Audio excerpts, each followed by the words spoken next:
Cutting करते हैं, आप उन एरियाज़ को सब साफ करके यूज़ कर सकते हैं। सबसे पहले आप लोगों से मैं एक सवाल करना चाहूँगा कि कोई मुझे बता सकता है कि पाकिस्तान में कितना एरिया क्रॉप लैंड के लिए अवेलेबल है? किसी को आइडिया है इस चीज़ का? 3 मिलियन हेक्टेयर एरिया जो है पाकिस्तान में क्रॉप लैंड के लिए यूज़ हो रहा है।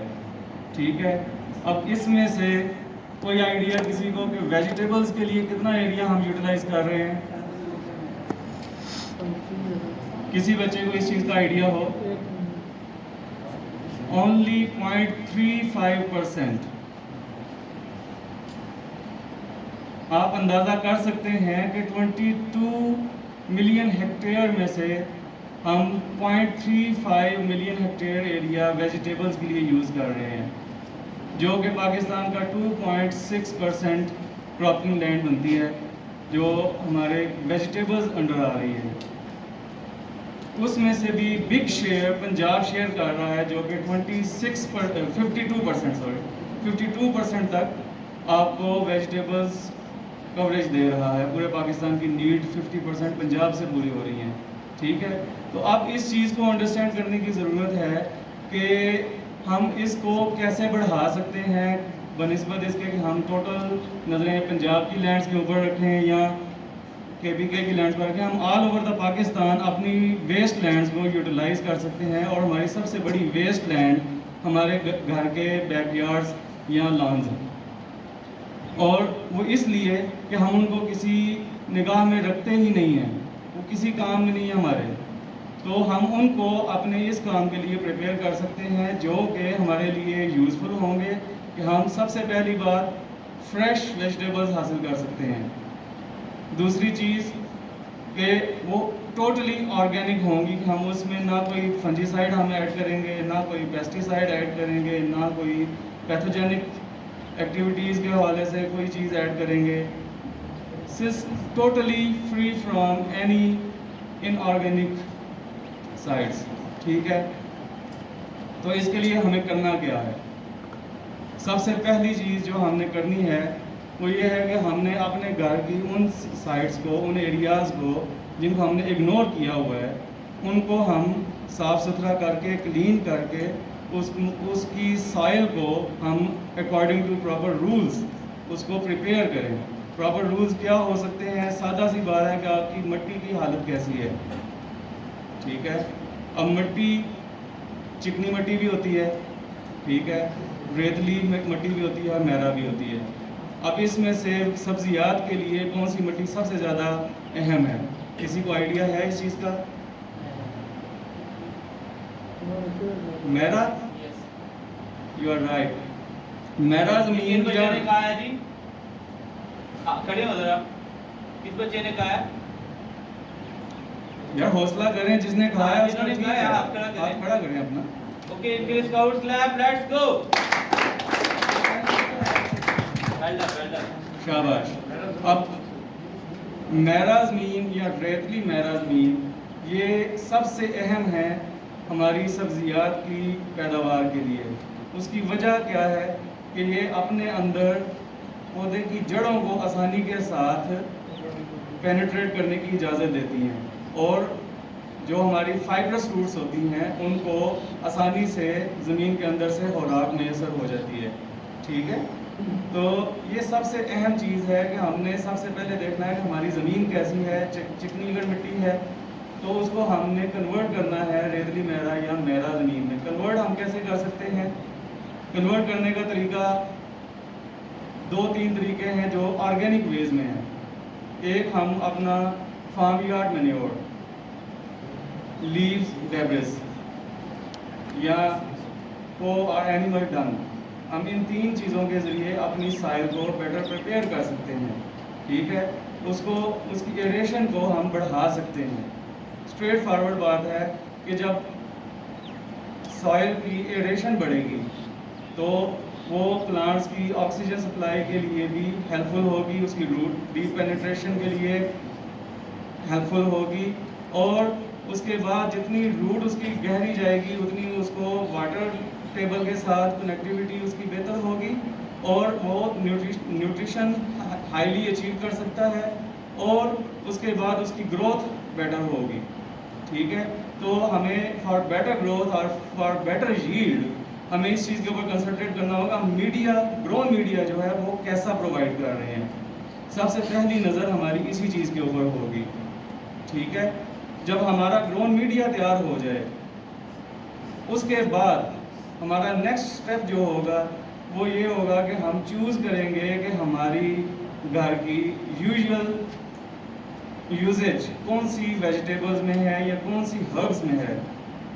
ठीक है, आपको शायद याद हो कि आपके बड़े आपको बताते हों कि हमारे मुल्क में पहले एक होम और कॉटेज इंडस्ट्री हुआ करती थी। कॉटेज इंडस्ट्री का पर्पस मेनली क्या था कि छोटे लेवल पर हम अपने मुल्क की जो छोटी छोटी ज़रूरियात की चीज़ें हैं उनको प्रमोट करें, उनकी पैदावार को बढ़ाएं और उसकी एक्सपोर्ट हम बढ़ाएं। उससे क्या होगा कि हमें इन रिटर्न हमारी मईशत को स्ट्रेंथ मिलेगी। तो इसी तरह पौधों के हवाले से भी यही है कि हमारी वेजिटेबल्स की total production land, productive land 0.35 million hectare है आउट ऑफ 23 मिलियन हेक्टेयर। तो हम इस एरिए को अगर हम छोटे छोटे लेवल पर, घरेलू लेवल पर इंक्रीज़ कर लें तो माइट पॉसिबल कि हमारी टोटल लैंड में इसका शेयर 30 to 40% इंक्रीज़ कर जाए। इस वक्त हम 2.6% तक अपनी अवेलेबल क्रॉपिंग लैंड में से सब्जियात के लिए इस्तेमाल कर रहे हैं। तो हम इसको बढ़ाकर 20% तक विद इन 2 or 3 ईयर्स कर सकते हैं अगर हम, जिस तरह डॉक्टर साहब ने बात की कि हम अपने घर से, फिर अपने मोहल्ले से, अपने पड़ोसियों से इस चीज़ को इनिशिएट करें। तो बात चल रही थी कि हमने अपना ग्रोन मीडियम जो है उसको बेटर करना है।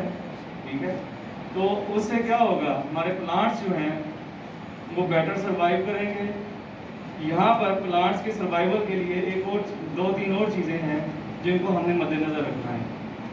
सबसे पहली चीज़ मद्देनज़र रखने के लिए थी सॉइल एरेशन, कि हवा कैसे उसमें दाखिल हो और कैसे रूट्स पेनिट्रेट हो। दूसरी चीज़ है उसका temperature maintenance.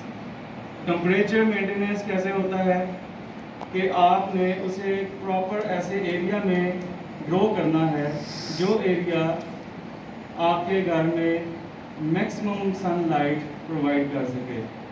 In winter up to 6 hours, in summer up to 4 hours, जहाँ पर सनलाइट रहे, शेड्स ना हो।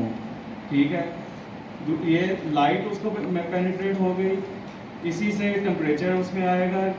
टेम्परेचर को मेंटेन कैसे करेंगे कि जैसे ही आपको नज़र आए कि प्लांट जो होगा उसको सर्वाइवल के लिए प्रॉब्लम्स आ रही हैं, उसके पत्ते मुरझा रहे हैं, उसका स्टैंड जो है वो ताकतवर नहीं रहा, अब उसको मॉइस्ट करेंगे। मॉइस्ट करने से उसकी सॉइल की जो टेम्परेचर है वो डाउन हो जाएगा, वो मेंटेन हो जाएगा। तो ये चीज़ें हैं जो आप इसको मद्देनज़र रखकर अपने पैरामीटर्स को बेटर कर सकते हैं। नेक्स्ट चीज़ है कि आपने सॉइल प्रिपेयर कर ली। अब सॉइल प्रिपेयर करने के बाद आपका चूज़ पॉइंट्स आ जाता है, चूज़ लेवल आ जाता है कि आपने अपने घर की ज़रूरत के लिए कौन सी क्रॉप जो है वो लगानी है। ठीक है, ये सीज़न टू सीज़न डिपेंड करता है, मंथ टू मंथ वेरी करता है। ठीक है, फॉर एग्ज़ाम्पल आपका समर सीज़न क्रॉप आपको चाहिए, तो समर सीज़न क्रॉप में आपके पास बिग एग्जांपल्स हैं टोमेटो, क्यूकम्बर,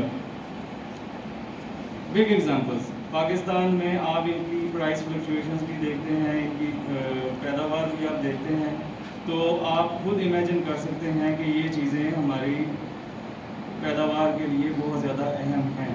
आप घर में सैलड्स के तौर पर इनको इस्तेमाल कर सकते हैं। आप अपने किचन में अपनी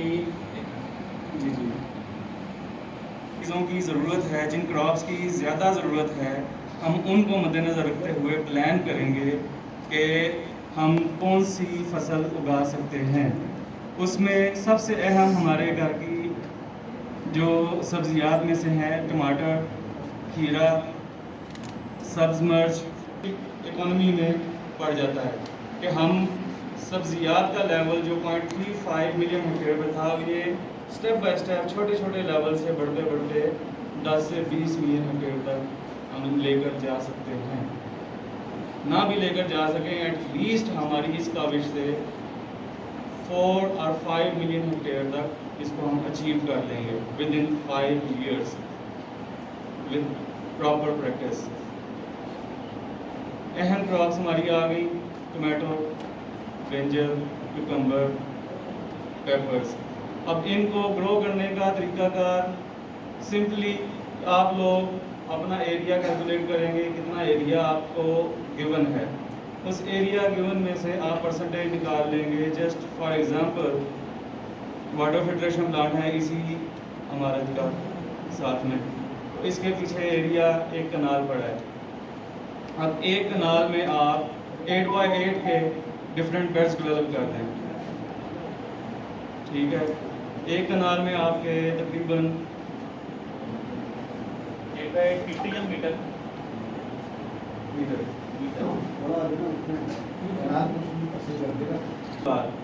ठीक है। एक मरला में आपके आप मीटर्स को भी छोड़ें, सबसे आसान लफ्ज़ों में फिट की बात हम कर लेते हैं, ठीक है। आप 8 स्क्वायर फीट का आप एक प्लाट डेवलप करें। एक मरले में आपके इस तरह के 4 प्लाट्स जो है ना, 4 पैचेस वो डेवलप हो सकते हैं आसानी के साथ, जिसमें आपकी फर्टिलाइजेशन हो सकती है, आपकी इरिगेशन हो सकती है, आपकी प्रॉपर